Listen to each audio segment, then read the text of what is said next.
Teacher और बच्चे का कुछ खेल था और उस खेल में उस बिटिया को जिंदा।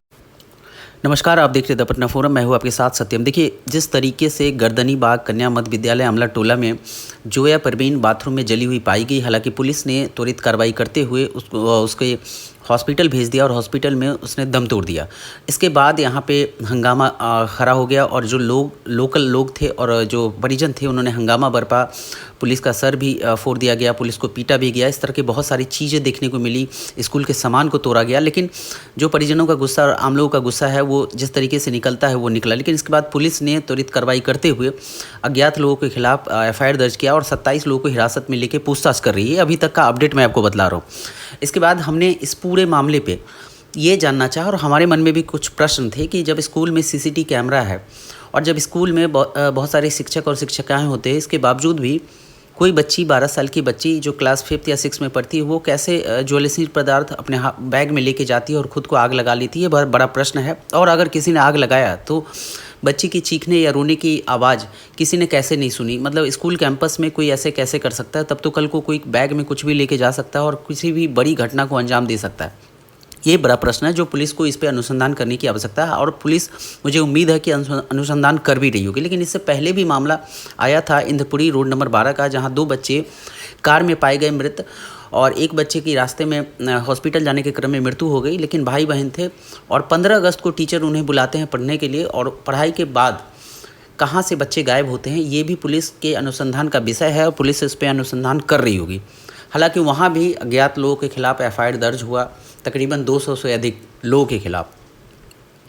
अब इसमें सबसे बड़ी बात यह है कि पुलिस का जो अनुसंधान है इतना धीमा क्यों है। बिहार में जिस तरीके से बाल अपराध के दरों में वृद्धि हो रही है ये बड़ा ही अफसोसजनक बात है और इस पर पुलिस को ध्यान देने की ज़रूरत है।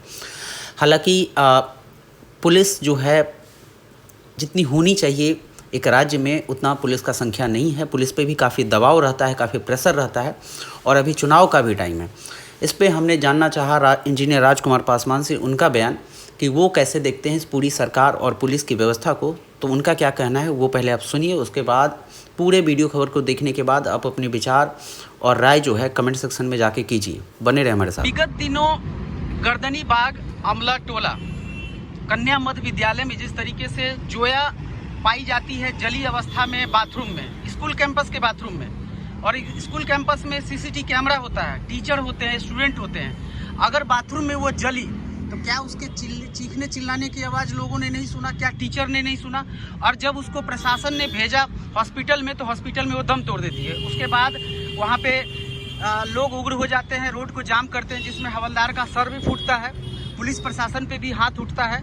और इससे पहले आपको बता दें कि इंद्रपुरी रोड नंबर 12 में 2 बच्चे मृत पाए जाते हैं, जिसमें एक बच्चे का सांस चल रहा था जो आधे रास्ते में जाते जाते दम तोड़ देते हैं, और बच्ची पहले से ही मृत पाई जाती है बंद कार में।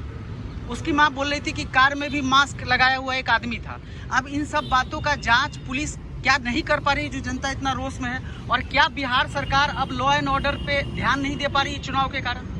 देखिए सत्यम जी, सबसे पहला सवाल तो ये है कि गर्दनी बाग कन्या मध्य विद्यालय जो है वहाँ पे जोया बेटी की हत्या हो जाती है जला करके, और जो आप करे चीखने चिल्लाने के बाद जो आग लगी।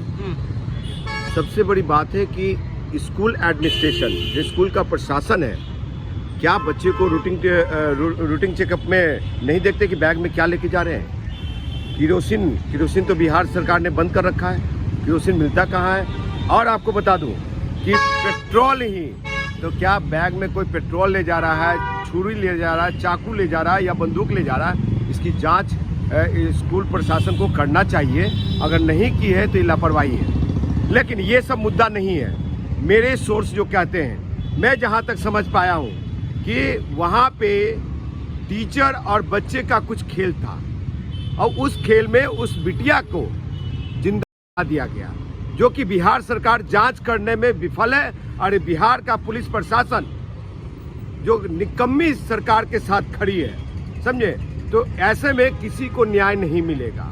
और रही बातें जब बेटी के साथ बिहार की जनता, पटना की जनता अटल पथ को जाम करती है, तो पुलिस प्रशासन चाहे बिहार सरकार ये कहती है कि पैसे वाली भीड़ है, साहब आपका भीड़ है, आपका भीड़ है। वो इंद्रपुरी वाले मामले में बोल रहे हैं क्या? 2 बच्चा जो पाए गए थे वो कार भी में। बोल रहा हूँ, यहाँ भी गर्दनी बाग में जो सब लोगों ने रोड घेराव पे। करा हाँ। रोड पे, उसकी बात कर रहा हूँ। हम्म। तो ये भीड़ को इस तरह से देखते हैं कि उनका भीड़, सरकार का भीड़ भीड़ कहलाता है, लेकिन और लोगों का भीड़ जो है पैसे वाली भीड़ हो जाती है। अब आपको बताता हूँ, इंद्रपुरी वाले घटना पे आता हूँ मैं।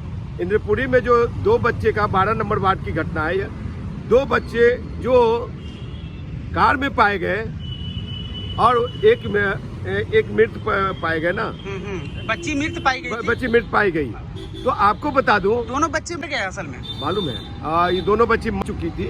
और एक आपको बता दूं कि इस तरह की जो घटना घट रही है वो बड़ा ही संदिग्ध है, चिंता का विषय है। पहले तो सामाजिक कार्यकर्ता की हत्या हो रही थी, नेताओं की हत्या हो रही थी, आम जनता की हत्या हो रही, दलित भाइयों की हत्या हो रही, दलित बेटियों की हत्या हो रही, अब बच्चों लोगों की हत्या की जा रही है एक साजिश के तहत। क्या ये साजिश है? अगर साजिश के तहत हो रहा है तो होम मिनिस्ट्री, गृह मंत्रालय बिहार के सम्मानीय मुख्यमंत्री नीतीश कुमार जी के पास है। अब वो क्या कर रहे हैं, डीजीपी साहब किस तरह से काम कर रहे हैं? यही सरकार कहती है कि ना किसी को बचाते हैं ना किसी को फंसाते हैं, तो भैया निष्पक्ष जांच क्यों नहीं? दिल्ली में एक बेटी का के हत्या की जाती निर्भया को, और निर्भया पे पूरा देश कैंडल लेके निकल जाता है। और जोया बेटी की हत्या होती है तो उस पर यहाँ का बिहार में सभी पार्टी के लोग, सभी सत्ता पक्ष हो, सभी लोग मौन बैठे हुए हैं। क्या बिहार के लोग चूड़ी पहन रखे हैं क्या? इन सब मुद्दे पे सड़कों पे आना चाहिए, सरकार के घेराव करना चाहिए और सत्ता परिवर्तन कर देना चाहिए, लेकिन ऐसा नहीं होगा। मैं बड़ा इस घटना को दुखद समझता हूँ। इस घटना की जांच मांगता हूँ सरकार से। और जो बिहार के अपने आप को तथाकथित स्वघोषित युवा नेता कहलाते हैं, विकास पुरुष कहलाते हैं, बिहार को बदलने की बात करते हैं, वो लोग कहाँ हैं, किस बिल में घुसे हुए हैं? उन लोग को आना चाहिए। सिर्फ अखबार टीवी में स्टेटमेंट दे देने से नहीं होता है। आपको बता दो कि बिहार सरकार को गंभीरता से विचार करना चाहिए, इसमें जांच करनी चाहिए। और जांच का विषय जहां तक है बड़ा जटिल है।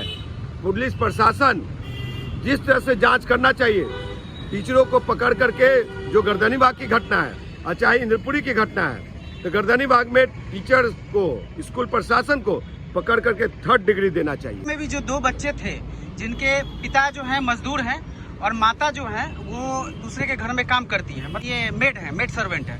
तो बताइए कि 15 अगस्त के दिन एक मास्टरनी जो है वो दोनों बच्चे को पढ़ने बुलाती है और मास्टरनी के यहाँ से वो बच्चा निकलता है, उसके बाद गायब हो जाता है, उसके बाद वो मृत पाया जाता है कार में। साहब यही एक घटना नहीं है। आपको बता दूं कि यही 1.5 महीना पहले एक बच्चा स्कूल से आता है, छत पे जाता है, छत पे से नीचे गिरा हुआ पाया जाता है। वो राष्ट्रीय चैनल में खबर चले थे। तो आपको बता दूं कि इस तरह की घटना लगातार हो रही है और आप थाने से वो ये रिपोर्ट मंगाएंगे तो बच्चों के साथ बहुत सारे घटना घट रहा है। न यहाँ पे बच्चा सेफ है, ना नेता सेफ है, न बिहार की 13 करोड़ आवाम सेफ है, और न काम करने वाला वर्कर सेफ है। तो ये सरकार क्या कर रही है वो जनता को तय करना है और जनता को अपने मूल्यांकन करना होगा, देखना होगा सही ढंग से कि हमको किसकी सरकार चुननी है, कैसी सरकार चुननी है। और पुलिस जो एडमिनिस्ट्रेशन का ढप्पी बजाते थे 2005 से, तो अब क्या हो गया? वही तो आपकी सरकार है, वही पुलिस प्रशासन है, वही सत्ता है, वही सब चीज स्वाद चक्र है। तो अब बिहार का जनता, बिहार का बेटा, बिहार का बच्चा, बिहार के आवाम क्यों असुरक्षित है? अपना परिचय दीजिए। जी, मैं इंजीनियर राजकुमार पासवान और मैं एक सामाजिक कार्यकर्ता हूँ।